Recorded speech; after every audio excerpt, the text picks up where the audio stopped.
Hi friends, আমি শান্তনু বলছি।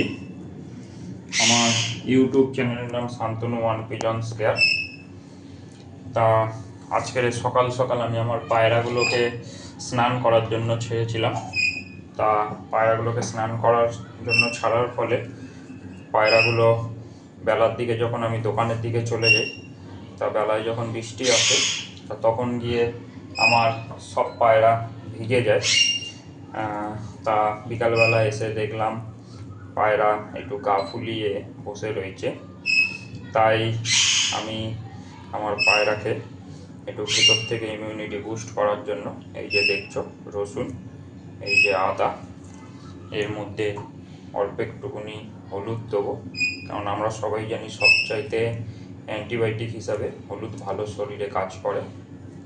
তা এই তিনটে জিনিস দিয়ে আপাতত আমি জলটাকে রেডি করে নেবো, তোমাদের দেখাচ্ছি।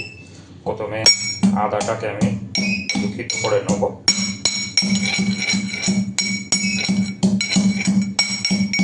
এখন আদা যেহেতু আমার দোকানেই থাকে সেহেতু কোনো অসুবিধা নেই, আমি পকেটে করেই নিয়ে চলে এসেছিলাম।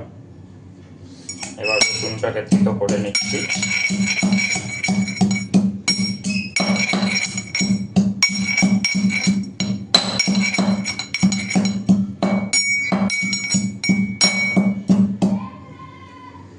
এবার রসুনটাকে থেতো করে নিলাম। থেতো করে নিয়ে আমি আমার জলের জায়গায় দিয়ে দিলাম রসুনটাকেও। আর রসুনের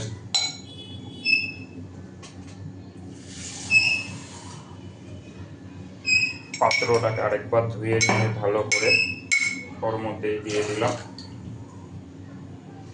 দিয়ে নিয়ে এরপর ওর মধ্যে খানিকটা হলুদ দিয়ে দেবো, একদম অল্প পরিমাণে হলুদটা দিলাম, না হলে পায়রা জল খেতে চাইবে না। এবার আমি এটাকে তাওয়ায় বসিয়ে দেবো।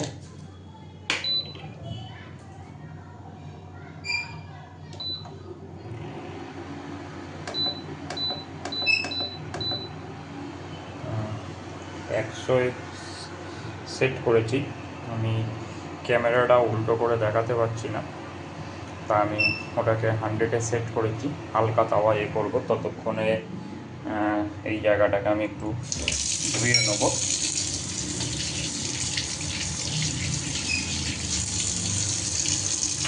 ধুয়ে পরিষ্কার করে ততক্ষণ আমি এটাকে রেখে দিচ্ছি। জলটা ততক্ষণে গরম হতে থাকবে। আর পায়রাকে অলরেডি আমি ওপরে থেকে দিয়ে দিয়েছি।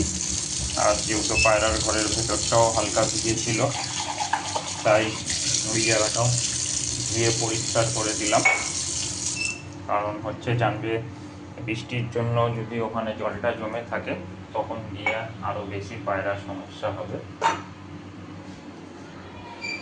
তাই এবার হলুদ, রসুন আর এটা দিয়ে জলটাকে করা হচ্ছে যাতে পায়রার ইমিউনিটিটা একটু বুস্ট হয়, পায়রা যাতে একটু গরম থাকে।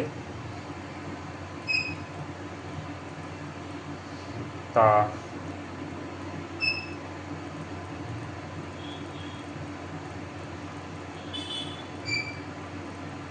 আমি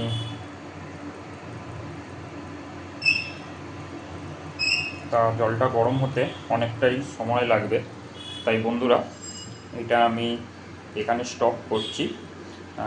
পায়রাকে জলটা দেওয়ার সময় ভিডিওটা আমি তোমাদের নেক্সট ভিডিওয়ে দেখাচ্ছি।